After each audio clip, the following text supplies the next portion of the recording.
Hey there. So, I have to ask, have you ever had a moment where you're just going about your day and a smell hits you? I mean a real smell. Not just, oh, the trash needs to go out, but a smell so profound, so all-encompassing, it feels like a physical presence. It stops you in your tracks.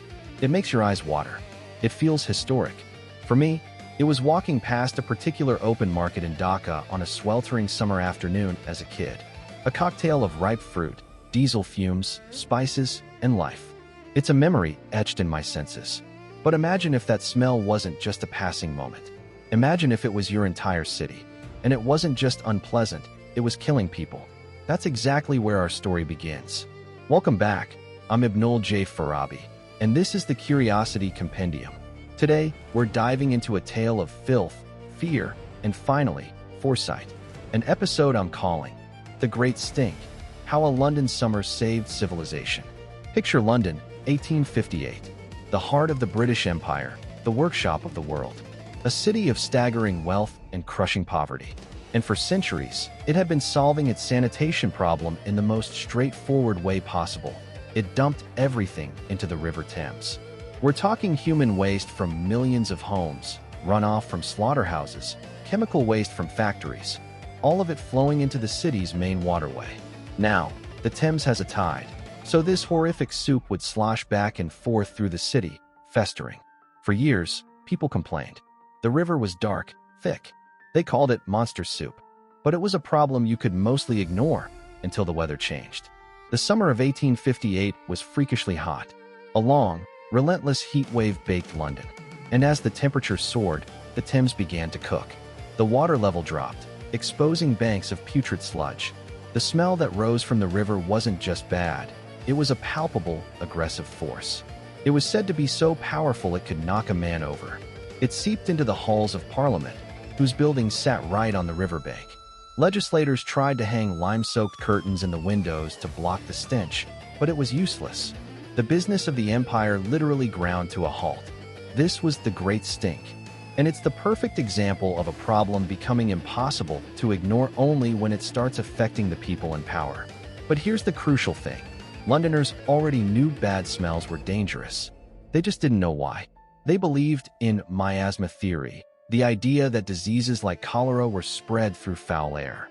They were wrong about the mechanism, but tragically right about the connection. Cholera was indeed spreading from the river, but not through the air. It was in the water. People were drinking this diluted sewage. Cholera outbreaks in 1848 and 1854 had killed tens of thousands. A brilliant doctor named John Snow had even proven that a cholera outbreak was linked to a single water pump on Broad Street, one of the first cases of modern epidemiological detective work. But the authorities were slow to act. It took the visceral, unbearable, politically inconvenient assault of the Great Stink to create the political will for change. Parliament, smelling the problem literally in their chambers, acted with astonishing speed.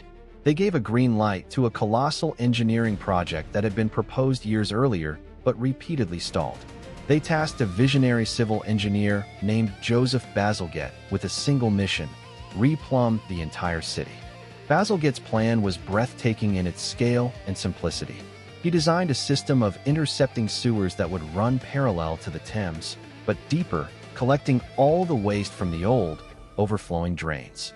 This waste would be carried far downstream, away from the city center, to pumping stations that would lift it and then dump it into the Thames at a point where the tide would carry it out to sea.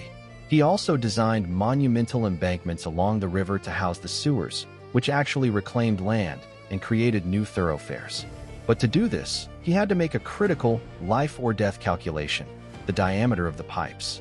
When presented with population data to estimate the necessary flow, Bazalgette famously doubled the proposed pipe sizes.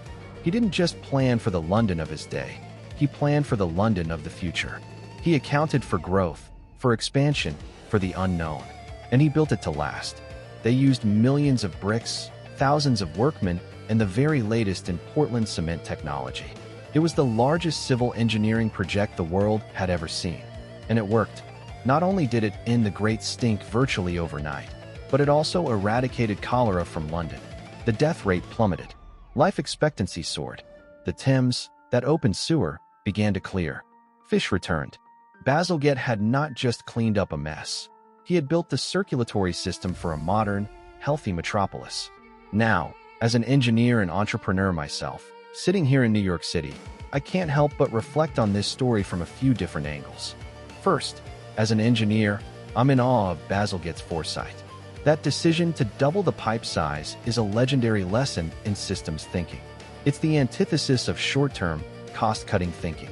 He understood he was building infrastructure, the literal foundation of urban life, and that its value would be measured in centuries, not fiscal quarters. It's a humbling reminder of the profound responsibility that comes with building things. And second, as a storyteller and a human, I'm struck by the paradox of progress. It took a crisis, a smelly, unbearable, immediate crisis, to solve a silent, chronic one that had been killing people for decades. The cholera outbreaks were a statistic. The Great Stink was an experience. We are wired to respond to the immediate, the sensory, the thing right under our noses.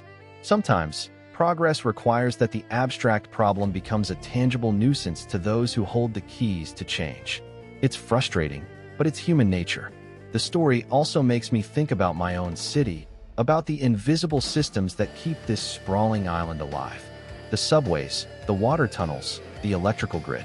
We only notice them when they fail. We're living atop the legacy of Bazalgettes we've never heard of. So, what's the takeaway from the summer that saved civilization? It's that the biggest leaps forward often come from addressing our most basic, primal problems. Clean water, waste removal, the fundamentals of living together in dense communities. Bazalgette's sewers didn't just make London smell better. They enabled the modern city itself. They allowed for taller buildings, denser populations, better public health, and ultimately, a higher quality of life for millions. It was a dirty job, but it was the bedrock of everything that followed. It's a reminder to look down, sometimes, and appreciate the ground and the pipes beneath our feet. To think long-term, to build robustly, and to understand that sometimes you have to follow your nose to find the real source of a problem. Thanks for joining me for this deep dive. If you enjoyed this story of stench and salvation, I'd be so grateful if you'd share this episode with a curious friend. For more stories that connect the dots of history, science, and human ingenuity, make sure you're subscribed to the Curiosity Compendium wherever you get your podcasts. This is Ibnul J. Farabi from Light Not Studios. Until next time, stay curious.